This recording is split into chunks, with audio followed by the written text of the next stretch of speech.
सूफी, मलामती दरवेश, writer, actor, स्याहपोश बुजुर्ग बाबा मोहम्मद यहिया खान की आप बीती। बाबा जी की जिंदगी के पुरस्रार और अजीब वाकयात, बचपन की शरारतों से लेकर दुनिया के मुख्तलिफ हिस्सों के सफर की दास्तान, रूहानियत की पुरस्रार और सच्ची कहानी, मादाम आबेरे डेविड कौन थी, Z/ZZ क्या होता है, इल्यूमिनाटी तंजीमें दुनिया में क्या कर रही हैं, शैतान के पुजारी और काले इल्म वाले कैसे सदियों पुरानी रूहों से बात करते हैं, काले इल्म और नूरी इल्म में क्या फर्क है, ये सब कुछ जानने के लिए हमारी सीरीज पिया रंग काला देखिए। चैनल को सब्सक्राइब कीजिए, वीडियो को लाइक कीजिए, कमेंट में अपनी राय से आगाह कीजिए। अब चलते हैं अपनी कहानी की तरफ।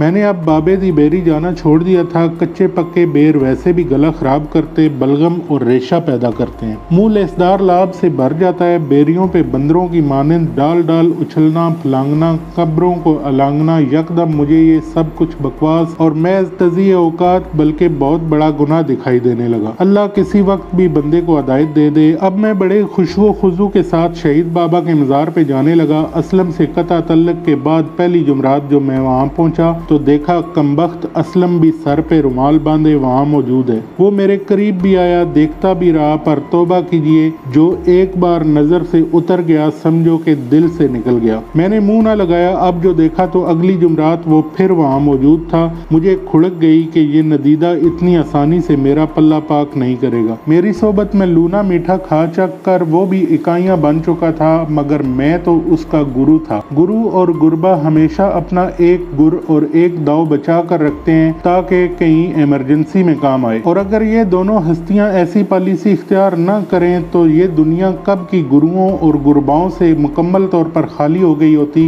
हर तरफ चेले ही चेले और बाग बच्चे यानी शेर ही शेर लेलों की तरह ललकारियां मारते फिरते नजर आते। मैंने फौरन पैंतरा बदला और जुमरात की बजाय जुम्मा के रोज जाना शुरू कर दिया। वैसे भी वो बाकायदगी से जुम्मा की नमाज अपने वालिद के साथ पढ़ता था और फिर बाद नमाज उसे घर से बाहर नहीं निकलने दिया जाता था, यानी जुम्मा के दिन वो कैद सा हो जाता था। आज जुम्मा का रोज था और मैं सुबह ही सुबह घर से बहाना लगाकर निकल गया था कि घंटा भर की मुसाफत पे वहाँ पहुँचा तो ना बंदा ना बंदे की जात। वो इलाका वैसे भी उजाड़ सा था, खेत वगैरह थे मगर कुछ दूर दूर। मैंने पहुँचते ही पूरे सिद्के दिल से फातिहा शरीफ पढ़ी, फिर काफी देर दरूद शरीफ पढ़ता रहा। बाद दुआए गंजुल अर्श 70 बार पढ़ी। हमारे उस्ताद हाफिज अब्दुल रहमान साहब अल मशहूर हाफिज मन्ना लोहार ने हमें एक दफा बताया कि दुआए गंजे अर्श 70 मरतबा पढ़ने से गंज नजर आने लगते हैं। फिर उन्होंने गंज का मतलब खजाना बताया। पढ़ने पढ़ाने के बाद मैंने सिद्के दिल से दुआ बल्कि इल्तिजा की कि ये दुनिया का माल, ये ध्वनियों चवनियों की रेजगारी का बोझ आप बुजुर्ग शहीद के सर कानों पे कुछ भला मालूम ना होता था। आप अल्लाह वालों शहीदों का रिज़्क पानी तो शहादत के दिन से लग बन जाता है। ये अनपढ़ जाहिल पेंडू तो आम प्रस्त लोग खाम खाब ये पीतल तांबे की गली सड़ी रेजगारी फेंक कर आपकी सोने जैसी कुर्बानी और मोतियों जैसी महवियत में खलल डालते हैं। मुझे मालूम है कि आपके लिए ये सब खोटी खरी रेजगारी बेकार है।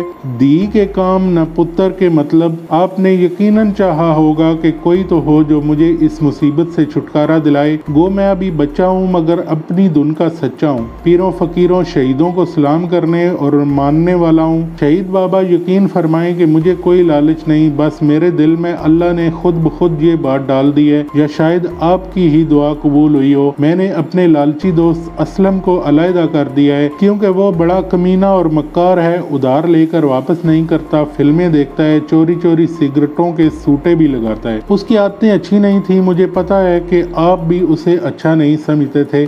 बस मेरे अच्छे शहीद बाबा, मैं आज इसी नीयत और इरादे से यहाँ आया हूँ कि आपको इस दुनिया के मैल कुचैल से पाको साफ करके अपनी आकबत संवारूं। ये कहते कहते मेरी हिचकी बंद गई। सुबह का वक्त था, यहाँ तो और कोई मौजूद न था, इसलिए कदरे बुलंद आवाज से दुआ मांग रहा था ताकि शहीद बाबा जिनको जालिमों ने कांटों और गांठों से भरे हुए बबूल के साथ जंजीरों से बांध कर इर्द गिर्द ऊंचा सा तनूर बनाकर अनारकली की तरह जिंदा दफन कर दिया था, आसानी से सुन सके। मैंने दुआ मांगकर अपनी आंसुओं से जल थल आंखें खुश्क की और वहीं घुटनों के बल बैठकर या हल्लुल मुश्किलात का ज़ेरे लब वर्द करने लगा ताकि अल्लाह मियाँ भी मेरी मुश्किल को आसान कर दें। एकदम जैसे खुशबू का तूफान सा उमड़ आया हो, अचानक पीछे से किसी ने मेरे दाएं कंधे पे अपना लरजता हुआ भारी पत्थर की सिल सा हाथ धर दिया था। मेरी तो जान ही निकल गई। इतना भारी बोझ जैसे धरती उठाकर मेरे कंधे पर रख दियो। मैं आपे आप ही बोझ वाली जानिब झुक गया था। अस्सलाम वालेकुम, ये कहते हुए किसी ने कंधे से हाथ उठाकर मेरे सर पर रख दिया। बेटा तुम अकेले यहाँ सुबह सुबह, और तुम रो क्यों रहे हो? उसने सर से हाथ उठाकर मेरे सामने आते हुए पूछा। मैंने देखा एक अजीब सा बूढ़ा देहाती, सर पे भारी सा पगड़, मामूली सा लिबास मगर साफ सुथरा, एक हाथ में लठ जैसे बकरियां भेड़ें चराने वाले हाथ में रखते हैं, कंधे पे झूलती हुई छोटी सी पोटली। अब मैं वाकई अंदर से डर गया था कि मैं जब यहाँ आया था तो दूर दूर तक कहीं किसी जी नफ्स का वजूद न था। अब अचानक ये बूढ़ा कहाँ से नाजिल हो गया? मुझे ये भी मालूम था कि ऐसी उजाड़ वीरान जगहों पर शिरशिरा भी होते हैं और चड़ेलें और पिछल पैरियां भी। मैंने झट से आयतुल कुर्सी का विर्द शुरू कर दिया। बाबा फिर मुझसे मुल्तफत हुए। बेटा तुमने मेरी बात का जवाब नहीं दिया। तुम सुबह सुबह यहाँ क्यों आए हो और रो क्यों रहे हो? हिम्मत करके मैंने जुबान खोली। बाबा जी मैं शहर से आया हूँ, अक्सर यहाँ आता रहता हूँ। आज जुम्मा शरीफ था, सोचा सुबह सुबह यहाँ सलाम करके फारिग हो जाऊँ। मैंने सरीहन झूठ बोला। वो हल्का सा मुस्कुराए और कहा, झूठ भी ऐसी मासूमियत से बोलते हो कि गुस्से की बजाय उल्टा प्यार आए। फिर वो अपनी पोटली उतार कर खोलते हुए पूछने लगे, अच्छा ये कहो कि टसवे क्यों बहा रहे हो? मैं कोई जवाब देने की बजाय सोच में पड़ गया कि अब फिर झूठ बोलूं या वो खुद ही कहने लगे, झूठ बोलोगे तो कागा को कौवा काट लेगा। खालिस देसी की सच्ची खरी खुशबू, पहली खुशबू में गुल मिल गई। पोटली में कांसी का कटोरा, अंदर बाजरे का मलीदा देसी घी में गुंदा हुआ एक छोटा सा लुकमा मेरे मुंह में रखते हुए बोले, लो बिस्मिल्लाह, पहले कुछ नाश्ता कर लो। लस्सी का गिलास ही पी कर घर से निकल पड़े थे। ये सुनते ही मैं लुढ़क चुका था। जब होश आया तो मैं एक कुशादा गोल सी पुरानी कब्र में पड़ा हुआ बल्कि लेटा हुआ था। मेरे सराने पाँव में दाएं बाएं सिक्के ही सिक्के, पीतल तांबा चांदी सोना चमकते दमकते चकाचौंध पैदा करते हुए मैं आंखें मलते हुए हैरानी और परेशानी के आलम में अपने इर्द गिर्द देखने लगा। है मौला अज़्ज़ व जल, ये क्या इसरार है? मैं कहाँ फंस गया हूँ? मेरे इर्द गिर्द ये सब कुछ क्या है? अभी मैं इसी अंतर बंतर में था कि पास ही कहीं से जैसे खिड़की खुली, इस मखसूस बोझल सी खुशबू का एक सैलाब सा उमड़ आया। देखा तो वो बाबा जी चले आ रहे हैं, मगर अब तो जैसे किसी ब्यूटी पार्लर से होते हुए आए हों। अगर मैं उन्हें चेहरे मोहरे से ना पहचानता तो वो बाहर वाले बाबा जी ही नहीं थे जिन्होंने मुझे बाजरे का मलीदा अपने हाथों से खिलाया था। अस्सलाम वालेकुम कहते हुए वो मेरे करीब ही फरोकश हो गए और फरमाने लगे, बाहर धूप बढ़ रही थी इसलिए मैं अपने बछड़े को अंदर ले आया हूँ। मैं उन्हें इस हाल पर जमाल में देख देख कर खुश हो रहा था। मेरा सारा डर, खौफ और झिझक जैसे उन्हें देखते ही कफूर हो गई थी। खुद को डारस बंधाते हुए मैंने जुबान खोली, बाबा आप कौन हैं और ये जगह कौन सी है? मैंने अपने इर्द गिर्द नजरें डालते हुए पूछा। बेटा मैं वही हूँ जिसके पास तुम पहुँचे थे और ये जगह भी वही है जहाँ तुम मेरा बोझ हल्का करने आए थे। फिर वो फर्श पर जा बजा अंबारों की शक्ल में पड़ी हुई रेजगारी की जानब इशारा करते हुए कहने लगे, ये सारा अपना बोझ मैंने उतार कर यहाँ रख दिया है। तुम यही कुछ लेने यहाँ आए थे और इसी के लिए तुम ऊपर गिड़गिड़ा कर दुआएं मांग रहे थे ना। तुम ये सब कुछ यहाँ से ले जा सकते हो, मेरे लिए ये सब कुछ बेकार है। मैं कुछ देर खामोश रहने के बाद बोला, बाबा जी मैं वाकई यही कुछ लेने यहाँ आया था, मगर अब मुझे ये कुछ नहीं चाहिए। मैं जान चुका हूँ कि दुनिया के मालो ज़र की हकीकत और हैसियत क्या है। हाँ, अगर आप मुझे कुछ देना चाहते हैं तो मुझे ये दुआ दें, मौला करीम मुझे नूरे इल्म साले सलामती के साथ नबी करीम सल्लल्लाहु अलैहि वसल्लम की मोहब्बतों, अताअत और फुरकानुल हमीद को समझने की बसीरत और इस पे अमल करने की तौफीक अता फरमाए। ये कहकर मैंने सर झुका लिया। वो मेरी तलब जानकर मुस्कुराए और बड़ी रसान से गोया हुए, सुबहान अल्लाह माशा अल्लाह। बाबा जी मुझे ये थोड़ी सी खुशबू भी चाहिए। मैंने गहरा सांस खींचते हुए इल्तिजा सी की। फरमाने लगे, इधर का माल और हाल इधर ही रहता है। ऐसी ही खुशबू तुम्हारे लिए कहीं और रखी हुई है। जब वक्त आएगा तुम उस महक को पहचान लोगे। शाह काली गुरबा आंखों के जाविये बदल बदल कर मुझे ताड़ रही थी। मैं उसकी क्या परवाह करता, मैं तो खुद के ही माजी के धुंधलकों में उतरा हुआ था, शहीद बाबा और उनकी मखसूस खुशबू के सैर में डूबा हुआ।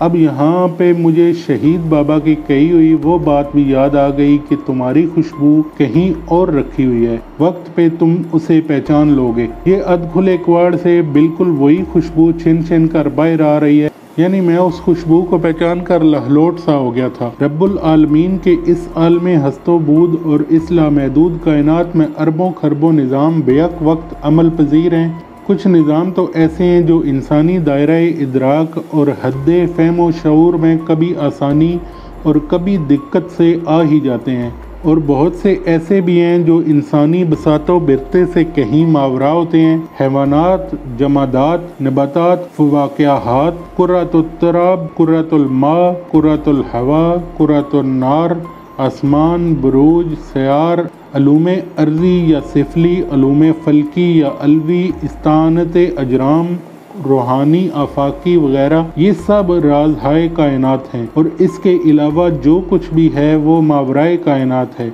रब्बे कायनात चाहे तो अपने खासाने निगाह और महबूबाने बारगाह को जितना चाहे जब चाहे अता कर देता है। इस इनायत बख्शिश और कर्म ख़ास को दरवेशी, हिकमत और उलूम खफ़ी की इस्तिलाह में इस्तानत बिल्ला यानी इस्माओ सफ़ात इलाहिया का उलूमो अमल भी कहते हैं। अलय्यन और सजयन के दरमियान आलाए अलय्यन और असफल साफलीन के माबैन जो कुछ भी है वो इल्म अमल इलाही यानी इस्तानत बिल्ला है। ज़ाहिरी, बातनी, आसमानी अवामलो उलूम के जितने भी असरार व रमूज़, इनामात व असरार हैं, ज़रूरी नहीं कि वो हर आमिल व तालब पे कमाह का रोशन हो जाएं, और ये भी होता है कि बिन चाहे बग़ैर मेहनत व तलब अता हो जाते हैं। ये इस मालिक व खालिक की देन है, जिसे चाहे नवाज दे कि जिसे चाहे महरूम रखे। इस कारखाना अजायब में इब्तिदाई अफरीनिश से ही अजीब व गरीब सिलसिले और वाक़यात ज़हूर पजीर हो रहे हैं। हर लम्हा हर पल अपने जलू में नित नए जलवे, तरह तरह के तुरफा तमाशे वर्ताए हैरत में गर्क कर देने वाली होनियाँ अनहोनियाँ, फ़ोकल अक्ल, फ़ोकल फितरत और माफूकुत तबियात वारदातों की बोल अजीबियाँ, आफाकी उसूलों, कानूनों और फितरतों जबिल्लत के तौर तरीक़ों की फरमारवाइयाँ, और फिर तय पलट सरखुशी में से बरगश्तगी और सरगश्तगी में सरमस्तियाँ, गोबर और मूत के दरमियान दूध और वली के घर में बूत, आग लेने आए तो पैगंबरी दे दी, या एक नाउमर बच्चे को घोड़े पर बिठाकर सिकंदरी दे दी। किसी ने हक कहा तो खाल खिंचवा दी, और किसी ने सच कहा तो जहर पिलवा दिया। किसी को पालने में नातक कर दिया, और किसी को महद मादर में हाफिज कर दिया। किसी को चिरवा दिया, किसी को कटवा दिया। हुजूर सल्लल्लाहु अलैहि वसल्लम को हिरा की हरीमें नाज देकर हैरान कर दिया, और किसी को दाऊद की दावरी देकर सुलेमान कर दिया। वो ज़ात बेनियाज है, जो चाहे सो करे। तदब्बर, तबहर, तकब्बर और तजम्मल सब उसी कादर ला यज़िल को ज़ेबा हैं। उसके देने और बख्शने के रंग निराले हैं। उसके करम से ही कर्मों की कश्ती को किनारा मिलता है। उसकी रहमतों और गुनाहों के बोझ से लड़खड़ाते हुए आसियों को सहारा मिलता है। आम इंसान किसी भी सतह पर मासियत, मुसाइब व मकरूहात से मुबर्रा मुनज़्ज़ा नहीं हो सकता। वो अपनी पाकिए दामा का कितना ही दाई क्यों ना हो, अपने आमाले सालिया, अशगाले रशीदा और अतवार हमीदा पे कैसा ही हुस्न ज़न महसूस करता हो, बात तो बिल आखिर उसके फजलो करम पर ही आकर पड़ती है। बंदा तो गंदा है, इसके खमीर और सरिश्त में ही नाफरमानी, ज़िद, कुरीद, लड़ाई बड़ाई, रश्को हसद, तलवन, निस्यान, तमा और हिर्स और सरकशी के ज़र्रात कमो बेशी के साथ मौजूद होते हैं। ये खुदा से ज़्यादा गुस्सन, थप्पड़, मुक्का के नज़दीक होता है। लिहाजा कभी भी अपने नेक अमाल, नमाज़ों, इबादतों, हज्जों और दाढ़ियों पे इतराना नहीं चाहिए। हस्बे आदत मेरी बात एक बार फिर अपने महवर से इधर उधर हो गई है, और मैं शायद ये कहना चाह रहा था कि जो इस कायनात और हमारी जानो अमवाल का मालिको खालिक है, جس کی تائید کے بغیر ایک شمع تک اپنی جگہ سے حرکت نہیں کر سکتا، اس نے کچھ ایسی مخلوقات بھی اپنی کمال صناعی اور حکمت و مصلحت سے تخلیق فرمائی ہیں جن کو اولاً سمجھنا، ان کے کار و ورود، اجسام و وجود، ممات و حیات، سرشت و جبلت کے متعلق کمہ کا جاننا ہی خاص طور پر انسان کے لیے ادک کر دیا گیا ہے۔ آسمانی صحیفوں اور دیگر انبیاء کرام کے ذرائع سے جو کچھ حضرت انسان کو معلوم ہوا، اس سے شاید اس کی متجسسانہ فکر و طبع کی خاطر خواہ تسلی نہ ہو سکی، بس یہیں سے خفی علوم، رازۂ سربستہ، اسرار علوی، علم الافلاک، فوق العقل، فوق الفطرت اور مافوق الفطرت، اور پھر مابعد فوق الفطرت اور دیگر بہت سے علوم افلاکی پردہ اخفا سے منظر پر آئے۔ خان حکیم لم یزل نے اشرف المخلوقات انسان کی تخلیق سے بہت پہلے ملائکہ، جنات اور دیگر نوری و ناری عنصر الوجود مخلوقات تخلیق فرمائی تھی۔ تخلیق آدم سے پیشتر کی یہ تمام مخلوقات اپنے اپنے دائرہ کار میں محدود اور اپنے متعین مخصوص حد بندیوں میں مسدود تھی۔ انسان سے ان کا بنیادی عنصری بعد ہی ان میں آپس کی تفریقی ضدین ہے۔ نوری، ناری اور خاکی مخلوقات کی ضرورتیں الگ، دنیا الگ، صورتیں، سیرتیں، خوراکیں، طبع، عمریں، ہر چیز الگ الگ، ایک دوسرے کی ضد۔ بس یہی چیزیں تھیں جنہوں نے انسان کو اکسایا کہ وہ ان مخلوقات اور ان کے متعلقہ علوم کو جانے۔